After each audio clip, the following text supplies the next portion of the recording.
Psicología de la motivación. Tema 1. Introducción al estudio de la psicología de la motivación. ¿Qué es la psicología? La palabra psicología pertenece hoy al lenguaje cotidiano y se emplea continuamente para designar la actitud que tienen las personas en sus acciones diarias. En este sentido, significa el arte de comprender y de actuar sobre las personas. Existen muchas ideas equivocadas sobre lo que significa psicología, debido a una gran cantidad de jerga errónea que circulaba sobre esa palabra, y también sobre la actividad de la psicología, confundiéndose con otras actividades que no son científicas. Muchos llaman psicología a fenómenos de conducta que se explican por el sentido común.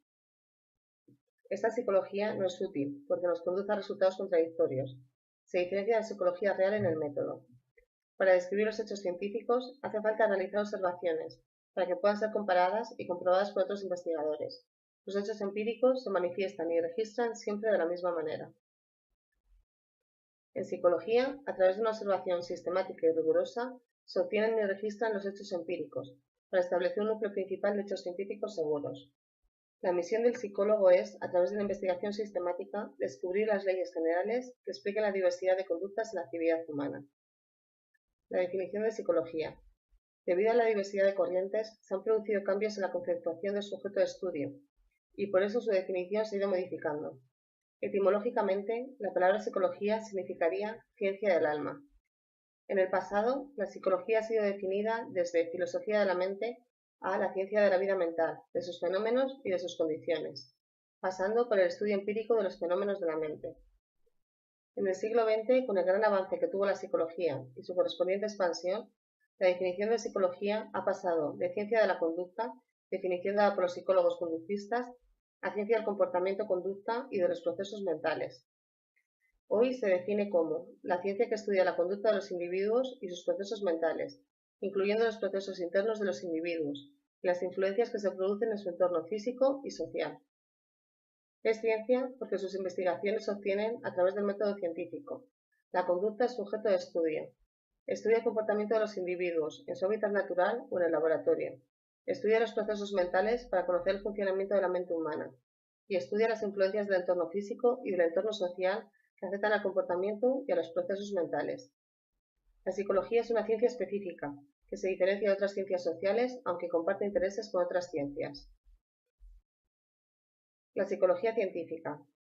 La psicología científica es la ciencia empírica que contrasta sus proposiciones con los hechos, combinando los conocimientos empíricos con los racionales y ofreciendo una serie de conocimientos de carácter sistemático, que son completos, explicativos, coherentes y sin contradicciones internas ni externas.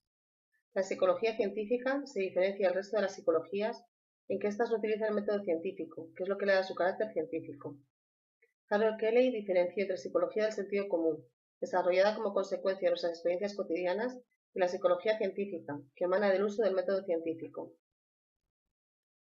Ciencia es el conjunto sistemático de hechos empíricos que se hallan integrados u ordenados de una manera específica. Es un concepto amplio que hace referencia a la aproximación general para la adquisición de conocimiento e implica el uso de ciertos métodos y normas esenciales.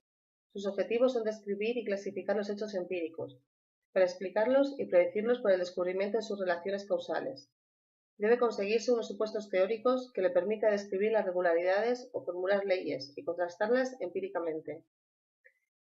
El método de la psicología científica consiste en la observación sistemática, la descripción rigurosa y la investigación experimental directa, para reunir información y organizarla. Las normas que utiliza la psicología científica implican objetividad, exactitud y escepticismo. La misión de la psicología científica es establecer un conjunto de reglas que guíe el estudio de los hechos empíricos, determinando las reacciones observables de los seres vivos en determinadas situaciones y poder comunicar sus resultados a otros investigadores. Los psicólogos científicos describen el comportamiento, intentan predecirlo, explicarlo y modificarlo para mejorar el nivel de vida de las personas y de la sociedad en general. Enfoques de la psicología. Existen múltiples enfoques o corrientes psicológicas para estudiar la conducta. Para estas, la psicología no tiene un solo enfoque, aceptado por todos, sino varias escuelas, mientras que para Codd todos los enfoques coexisten. Hay 7 enfoques principales que representan distintas maneras de abordar la psicología. El enfoque conductista se centra en el estudio de la conducta observable, determinada por la estimulación exterior. Destaca por una experimentación rigurosa y por la determinación de las variables. No tienen en cuenta las emociones, ni las raíces biológicas de la conducta. Por el rigor de su experimentación, fueron muy influyentes en su época. Incluso hoy en día siguen influyendo, pues se dedica una atención importante a la conducta observable. El enfoque cognitivo se centra en el estudio del pensamiento y en sus procesos. No comprende la conducta sin atender a los procesos cognitivos. Estudia los procesos mentales superiores, percepción, memoria, lenguaje, solución de problemas, toma de decisiones, etc. Y se interesa por lo que ocurre en la mente, cómo se razona, recuerda, comprende el lenguaje, elaboran creencias, etc. Cómo se centra en los procesos mentales. Muchos creen que esta corriente es la que domina la psicología contemporánea actual. El enfoque biológico se centra en las relaciones entre la conducta y los mecanismos cerebrales, buscando las causas del comportamiento en la actividad de los genes, el cerebro y los sistemas nervioso y endocrino.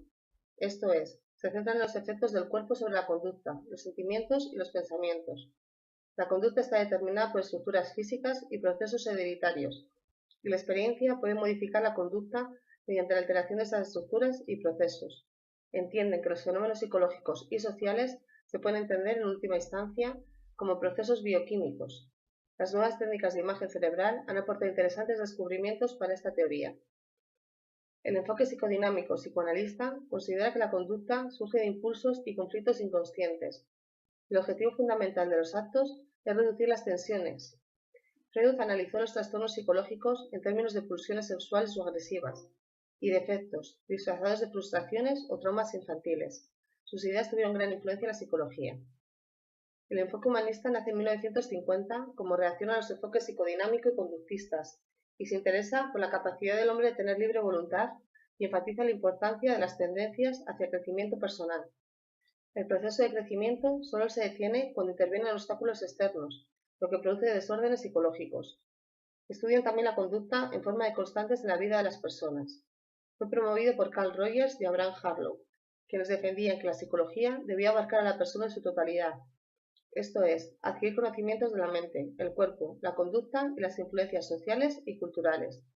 Es un enfoque limitado, pero con gran impacto en el desarrollo de nuevos métodos terapéuticos. El enfoque evolucionista se centra en la tarea de determinar la importancia relativa de los factores genéticos y la experiencia en relación con aspectos específicos de la conducta, utilizando el estudio sistemático de gemelos idénticos. Así, centra sus investigaciones en las condiciones ambientales en las que se desarrolló el cerebro con las adaptaciones psicológicas que han podido evolucionar. Une la psicología contemporánea con las teorías de selección natural de Darwin, señalando que los organismos mejor adaptados al ambiente tienen descendientes más adecuados, y con el paso de las generaciones, las especies cambian en la dirección de conseguir más adaptación. El enfoque sociocultural se centra en las influencias sociales y culturales que rodean a las personas para comprender muchos aspectos de la conducta. Estudia las diferencias entre culturas, examinando las causas y las consecuencias de los comportamientos. Pretende determinar si las teorías psicológicas se aplican en todos los seres humanos o son a poblaciones reducidas y específicas. Los enfoques de la psicología. Los enfoques más importantes son los siguientes, no siendo todos científicos: conductista, cognitivo, biológico, psicodinámico, humanista, evolucionista y sociocultural. 1. Conductista. Se centra en el estudio de la conducta observable, considerando que ésta está determinada principalmente por la estimulación exterior.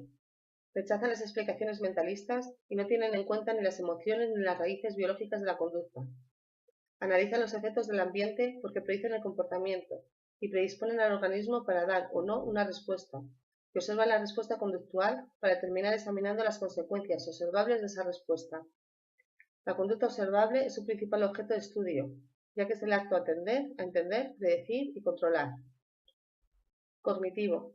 Se presenta como alternativa al conductismo y se centra en el estudio del pensamiento y de todos los procesos cognitivos o de conocimiento, como atender, pensar, recordar y comprender. Considera que el pensamiento es la vez causa y resultado de los actos. La conducta solo en parte está determinada por los acontecimientos previos del entorno y por las consecuencias de las conductas anteriores. No se puede comprender la conducta sin atender a los procesos cognitivos, puesto que muchas conductas son el resultado de formas totalmente novedosas de pensar. Los psicólogos de esta corriente estudian los procesos mentales superiores como la percepción, la memoria, el lenguaje, la solución de problemas y la toma de decisiones, y se interesan sobre cómo razonan, recuerdan, comprenden el lenguaje y solucionan problemas, interpretan los acontecimientos y elaboran creencias. Domina la psicología contemporánea actual. 3. Biológico. Se centra en las relaciones entre la conducta y los mecanismos cerebrales, buscando las causas del comportamiento en la actividad de los genes, el cerebro y los sistemas nerviosos y endocrino. La actividad de nuestro cerebro y otras partes del sistema nervioso, las hormonas secretadas por nuestras glándulas y los cambios corporales que inducen, son procesos que están íntimamente vinculados en lo que hacemos, pensamos, sentimos o decimos. Este enfoque se centra en los efectos del cuerpo sobre la conducta, los sentimientos y los pensamientos. El funcionamiento de un organismo se explica con estructuras físicas y procesos bioquímicos subyacentes, de forma que las experiencias y conductas se entienden como resultado de actividades químicas y eléctricas que tienen lugar en y entre las células nerviosas. 4. Psicodinámico. Considera que la conducta es impulsada por fuerzas instintivas, conflictos internos y motivos conscientes e inconscientes. Defiende que muchas acciones y formas de desorden psicológico surgen de impulsos o fuerzas inconscientes, y por ello se ocupa de la dinámica interior inconsciente de fuerzas internas, conflictos y energía de los instintos. Los principios psicodinámicos fueron elaborados por Sigmund Freud a finales del siglo XIX y comienzos del XX. 5. Humanista. Surge en los años 50 como reacción a los enfoques psicodinámico y conductista. Destaca la capacidad inherente del ser humano de tener libre voluntad y no estar bajo el control de los factores internos y externos. Se interesa por la capacidad del hombre para elegir sus propias pautas de vida. Enfatiza la importancia de las tendencias hacia el crecimiento personal. El proceso de crecimiento solo se interrumpe cuando interfieren obstáculos externos, y es en esos casos cuando se producen los desórdenes psicológicos. Los psicólogos humanistas estudian también la conducta, pero no la reducen a sus componentes, elementos y variables en experimentos de laboratorio, sino que buscan constantes en la vida de las personas. Como es lógico, sus investigaciones presentan grandes problemas metodológicos. Según estos psicólogos, para estudiar la psicología humana, se debería abarcar a la persona en su totalidad, lo que requeriría adquirir los conocimientos de la mente, el cuerpo y la conducta del individuo con las influencias de las fuerzas sociales y culturales. 6. Evolucionista. Considera que la conducta y las facultades mentales evolucionaron, como las capacidades físicas, con una finalidad de adaptación para sobrevivir. Se centran en determinar la importancia relativa de los factores genéticos y la experiencia en relación con aspectos específicos de la conducta, sugiriendo que la conducta es moldeada por las tendencias y disposiciones heredadas. Estos psicólogos centran sus investigaciones en las condiciones ambientales en las que se desarrolló el cerebro humano, estudiando los mecanismos mentales o las adaptaciones psicológicas que hayan podido evolucionar. 7. Sociocultural. Se centra en las influencias sociales y culturales que rodean a la persona y que tienen un considerable impacto en su comportamiento. La conducta está fuertemente determinada por factores sociales y culturales. Estos psicólogos estudian las diferencias entre culturas, examinando las causas y consecuencias de los comportamientos y realizando sus interpretaciones en el contexto cultural. Psicología básica y psicología aplicada. Las dos partes de la psicología científica son la psicología básica y la psicología aplicada, y ambas son complementarias. Para que la psicología científica pueda ser aplicada, debe basarse en los conocimientos teóricos que proporciona la psicología básica. Así, la psicología básica es la parte de la psicología científica que estudia los conocimientos básicos y fundamentales necesarios para que pueda actuar la psicología aplicada. La psicología básica es la parte de la psicología científica que estudia la naturaleza y el funcionamiento de los procesos psicológicos básicos. La psicología aplicada es la parte de la psicología científica que se ocupa de la funcionalidad de los procesos psicológicos básicos de los ambientes en los que actúan los individuos, de forma individual y colectiva, incluyendo su dimensión patológica. Psicología básica. Estudia los procesos psicológicos básicos. El término psicología básica procede de los países de habla inglesa, si bien los anglosajones apenas distinguen entre psicología básica y experimental. La psicología básica es la base de toda la psicología, que permite su aplicación a los diversos campos de la actividad humana. La psicología básica es la parte de la psicología científica que utiliza el método experimental para estudiar los distintos procesos psicológicos básicos. Los procesos psicológicos básicos son aquellos conocimientos psicológicos que representan el conjunto de los procesos mentales: motivación, emoción, aprendizaje, atención, memoria, percepción, pensamiento y lenguaje. Todos ellos tienen una misión específica y distinta, que permiten al individuo desarrollar las diferentes actividades psicológicas. Concepto de motivación. ¿Qué entendemos por motivación? La motivación es un proceso dinámico e interno que hace referencia al deseo de querer cubrir una necesidad y que nos mueva a realizar o no unas conductas, dependiendo de los motivos como deseos, pulsiones o necesidades que se producen en cada momento.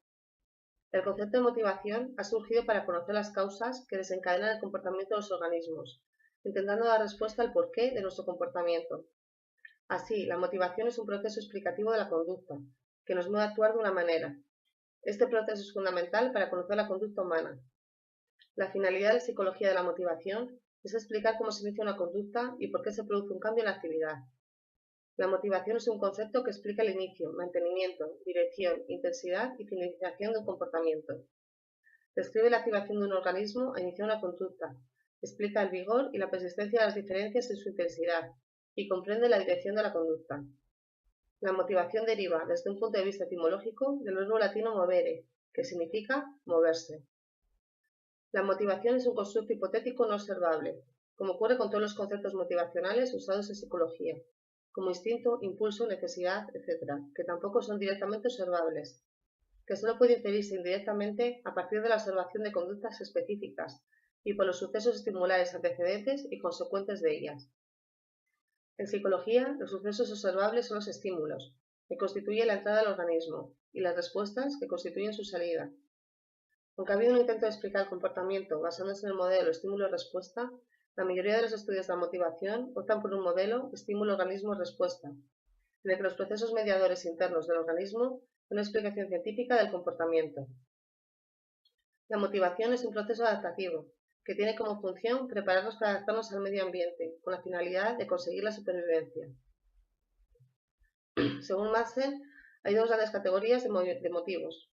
Existen los motivos primarios, que son motivaciones centrales que desde que nacemos están funcionalmente relacionadas con la subsistencia del individuo de la especie: hambre, sed, sexo y sueño. Y los motivos secundarios, que son motivaciones centrales que por aprendizaje están relacionadas con el crecimiento general de los sujetos: motivo de logro, motivo de poder y motivo de afiliación. Los motivos primarios son comunes a todas las especies. Los secundarios parecen ser exclusivos de los seres humanos. Hay dos modos de motivación: la motivación extrínseca, que actúa cuando se realiza una actividad como medio para conseguir un fin, y la motivación intrínseca, que actúa cuando se realiza una actividad por el propio valor y que proporciona esa actividad. La motivación está relacionada con la actividad cognitiva de dos maneras distintas: por la relación que guarda con los restantes procesos psicológicos básicos, aprendizaje, atención, memoria, etc., interactúa con ellos. Por otro lado, está relacionada con los determinantes cognitivos de la propia motivación, que relacionan a la persona con su ambiente a través del pensamiento, indicando al individuo cómo actuar respecto a la situación en la que está interesado. La motivación guarda una estrecha relación con la emoción y están íntimamente interrelacionadas. Conseguir los objetivos proporciona emociones positivas a la persona. Toda conducta motivada produce reacciones emocionales positivas, mientras que la no obtención de los resultados deseados produce emociones negativas. Así, las consecuencias emocionales sirven como refuerzo o castigo para nuestro comportamiento motivado.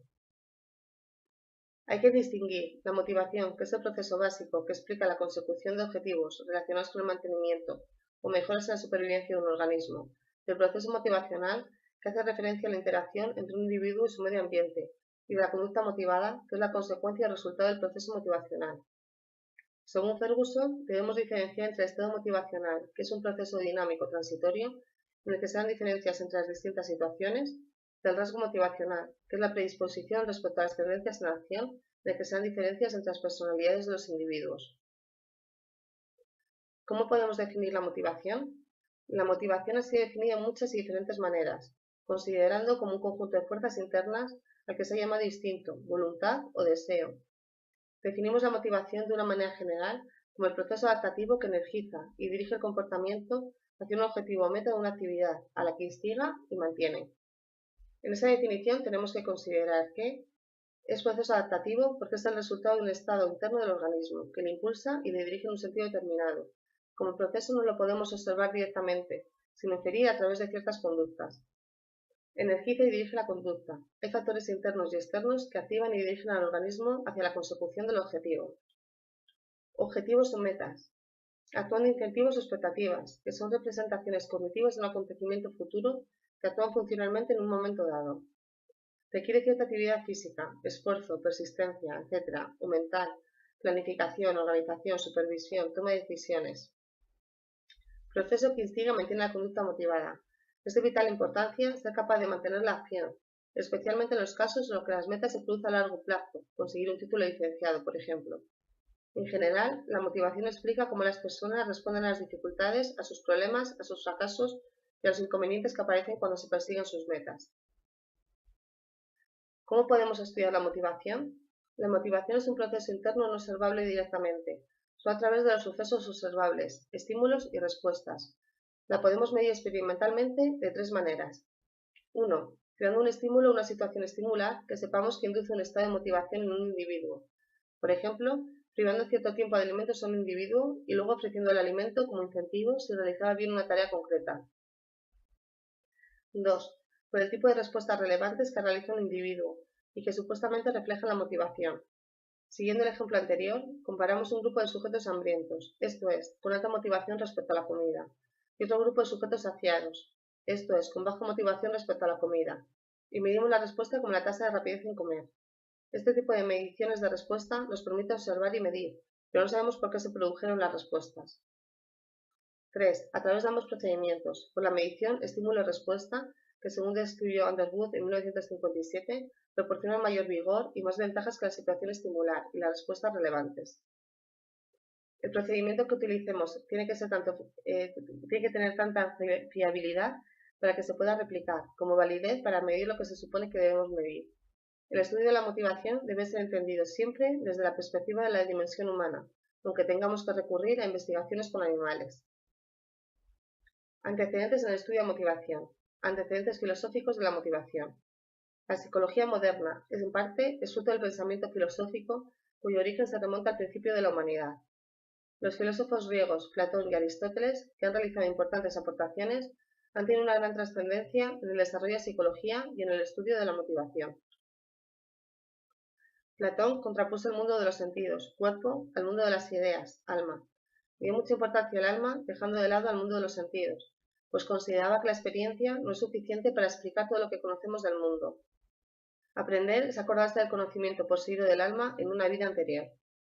Por el contrario, Aristóteles se interesó por el mundo de los sentidos, defendiendo que el conocimiento provenía de nuestra experiencia y que las ideas eran conceptos creados por nosotros. En la razón, que estaba hacia antes de nacer, tabula rasa, se registran todos los conocimientos que proporciona la experiencia. Esta idea provocó en la psicología posterior la controversia herencia-experiencia. Hoy se admite que la motivación es el resultado de una compleja combinación de herencia y experiencia. Para Aristóteles, el alma es libre y existe en todos los seres, animismo, se opone al determinismo. La psicología rechazó esa idea y optó por el determinismo. El alma no tiene libre albedrío, todas las conductas tienen una causa. Aunque el animismo permaneció hasta el siglo XVII, cuando se empezó a creer que todos los organismos eran máquinas automáticas, con tendencias a la acción producidas por poderosas fuerzas internas, que actuaban como un motor. Esta idea se llamó mecanicismo y enseguida fue aceptada por los deterministas. Descartes estableció los principios de la filosofía moderna. El dualismo cartesiano estableció que la conducta humana es fruto de un alma libre y racional, y del resultado de los procesos automáticos y racionales del cuerpo. El hombre está impulsado por su propia alma, a través de la voluntad, y por el cuerpo, a través del instinto. Atacó al animismo, consideraba que solo el hombre tiene alma, y defendió el mecanicismo. Avivó la famosa controversia herencia-experiencia. Los empiristas ingleses realizaron dos aportaciones: el interés por el estudio subjetivo de la experiencia sensorial, las ideas son unidades elementales de la mente, y del pensamiento asociacionista de las ideas. Se pueden establecer asociaciones entre diferentes ideas. Estas pueden ser simples unidades elementales que nacen de la experiencia y no se pueden analizar, o complejas que se pueden descomponer en otras más simples. Así, el concepto de asociación fue la suma fundamental de la psicología, al permitir establecer conexiones entre los contenidos mentales y la experiencia. En el estudio de la motivación, el concepto de asociación es importante, ya que muchos motivos se aprenden de esta manera. Para el constructivo de Kant, todo conocimiento empieza en la experiencia, pero no todo procede de la experiencia, puesto que las sensaciones que proceden del exterior han de ser ordenadas en el pensamiento. El hombre, a través del conocimiento, puede construir esquemas y modelos de la realidad en base a sus experiencias. Estableció tres categorías psicológicas: conocimiento, cognición; sentimiento, emoción; y conalación, motivación. A principios del siglo XIX, el positivismo, distinción entre la conducta animal y la humana. Los primeros solo son impulsados por el instinto, Los segundos reflejan en su conducta tanto la experiencia como los instintos. Solo a través del análisis de lo particular a lo general se puede establecer leyes generales y universales. Pretendió legitimar el estudio científico del ser humano. Antecedentes fisiológicos de la motivación. Las ideas actuales sobre la función de los mecanismos cerebrales de la motivación surgen de los descubrimientos fisiológicos sobre el funcionamiento del sistema nervioso. El concepto de reflejo viene de la idea animista de que los espíritus animales, procedentes de los órganos sensoriales, se transmitían a través de una vía y eran devueltos o reflejados a los músculos a través de otra vía. Galeno señaló la existencia de los nervios sensoriales y nervios motores independientes. Bell demostró que las fibras nerviosas de un nervio mixto penetraban por la parte posterior de la médula espinal, mientras que las fibras motoras salían por el lado anterior. Este descubrimiento fue muy importante para la psicología. Muller defendió que las diferentes fibras nerviosas transmitían distintos tipos de información al organismo, a través de la ley sobre la energía específica de los nervios sensoriales. La neurofisiología contemporánea refutó a Miller y confirmó que el área de proyección cortical en que se descarga la correspondiente aferencia es el factor determinante de la sensación. Distintas áreas del cerebro manifiestan diferentes cualidades de un mismo estímulo. Los descubrimientos de Galvani sobre la naturaleza del impulso nervioso posibilitaron estudiar la función del sistema nervioso aplicando métodos experimentales. Hoy existen muchas técnicas de riesgo psicofisiológicas basadas en este descubrimiento. Se inició el estudio científico sobre la estructura y funciones del cerebro y se fortaleció las teorías sobre la motivación que defienden que la actividad del hipotálamo se relaciona directamente con los cambios en varios estados motivacionales. La escuela fisiológica de reflexología rusa centró su interés en el reflejo y en la conducta refleja. Sechenov mantuvo que toda su actividad psíquica estaba iniciada siempre por estimulación exterior y tenía un carácter reflexivo. Pavlov centró sus investigaciones sobre el estudio de los reflejos condicionados, descubriendo las respuestas condicionadas. Antecedentes psicológicos de la motivación. Los primeros psicólogos interesados en el estudio de la motivación, como James, la llamaron voluntad, distinguió entre voluntad y hábito. La voluntad implicaba elección, toma de decisiones y pensamiento, y proporcionaba la fuerza necesaria para iniciar, mantener y modificar una determinada tendencia de conducta, dependiendo del resultado de la situación. Sus ideas anticiparon la importancia de los procesos cognitivos en comprender la motivación. En América, la corriente funcionalista lo llamó impulso. Woodruff lo utilizó como un proceso mecánico con el propósito de enfatizar la importancia de la energía acumulada en el organismo para impulsar la conducta. En Europa, los psicoanalistas lo llamaron pulsión. La psicología utilizó por primera vez el concepto de motivación en 1920, haciendo referencia a un hipotético evento interno que no se podía observar directamente, pero vinculado teórica y empíricamente a eventos externos observables. McDougall lo llamó instinto, para referirse a las tendencias biológicas más cambiantes de la conducta, explicando incluso la conducta social humana. Los conductistas, al rechazar el instinto, asentaron las bases para analizar la contribución del aprendizaje a la motivación, que inspiró en el surgimiento de la motivación por incentivos. Durante la psicología cognitiva, el estudio de la motivación estuvo disminuido en favor del estudio de los procesos cognitivos. Hoy, la motivación es un tema importante, y en su estudio se incluye multitud de aspectos neurofisiológicos, cognitivos, sociales y culturales. Dimensiones en el estudio de la motivación. Según Patrick Gorbet, los planteamientos teóricos de la motivación se ordenan en 4 dimensiones generales. 1. La dimensión nomotécnica y biográfica. El enfoque nomotécnico, que es el predominante de los dos hoy en día, pretende establecer leyes universales que permitan explicar la motivación de una manera general para todos los seres. Y al contrario, el enfoque ideográfico pretende entender la conducta motivada examinando en qué se distinguen los individuos de una especie entre sí. 2. La dimensión innato-adquirida. Ha enfrentado a los que defendían la contribución a las tendencias innatas, como el sexo, a los que denominan instinto, por los que lo hacían con las tendencias adquiridas de la conducta motivada.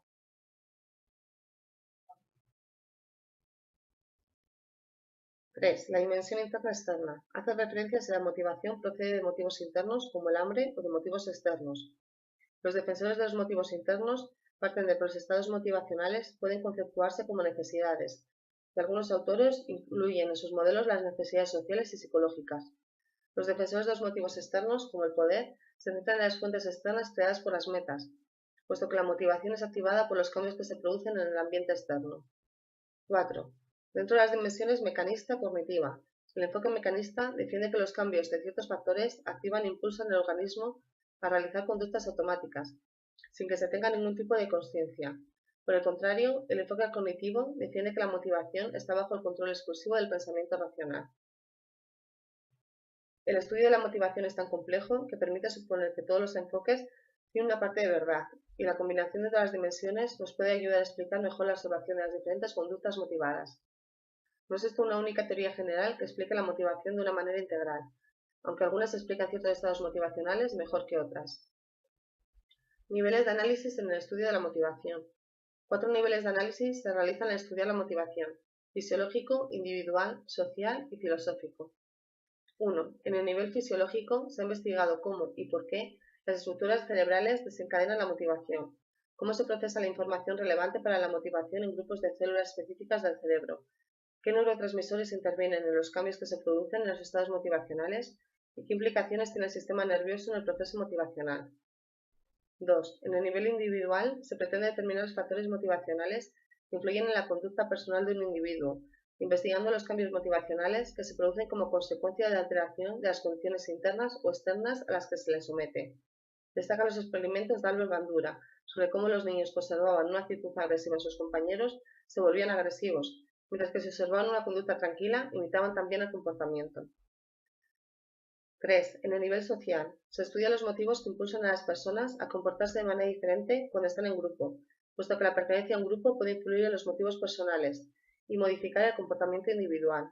Destacan las investigaciones del psicólogo social Ash. 4. En el nivel filosófico, más que deducciones experimentales, se utilizan argumentos filosóficos. Debemos rechazar este nivel de análisis porque sus planteamientos no son científicos. Paradigmas de investigación en el estudio de la motivación. Según Pinit y Su, existen 3 paradigmas de investigación: experimental, correlacional y cualitativo. En el paradigma experimental, el investigador manipula una o más variables y determina los efectos que pueden tener otras variables. Por ejemplo, tener a 3 grupos de ratas sin comida durante 3 intervalos distintos de tiempo, 1, 8 y 24 horas, siendo dichas horas la variable manipulada, y luego se medía el tiempo que tardaban en encontrar la comida en un corredor. Las investigaciones experimentales clarificaban las relaciones causa-efecto, que pueden ayudar a entender la naturaleza de la motivación. Sus investigaciones están bastante limitadas, por lo que sus resultados son poco naturales. En el paradigma correlacional, más que manipular variables, se busca encontrar las relaciones existentes entre ellas. Sus investigaciones sirven para clarificar las relaciones entre las variables, y sus resultados ayudan a comprender situaciones motivacionales distintas. No es posible identificar causas y efectos.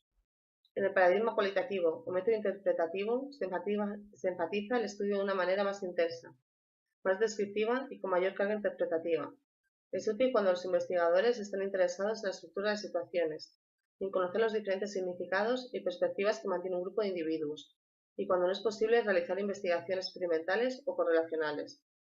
No busca generalizaciones de sus datos, de manera que es difícil sacar conclusiones prácticas. Podemos hacer otra distinción que tiene que ver con el lugar donde se hace la investigación. Los estudios de laboratorio son situaciones que permiten un mayor control. La generalización de sus resultados en la vida real se puede hacer con menor confianza, aunque sus investigaciones han producido resultados importantes para entender los procesos de motivación. Los estudios de investigación de campo se dan en entornos naturales sin mucho control experimental. Sus resultados se pueden generalizar fácilmente a otros entornos similares, porque se han desarrollado en situaciones reales.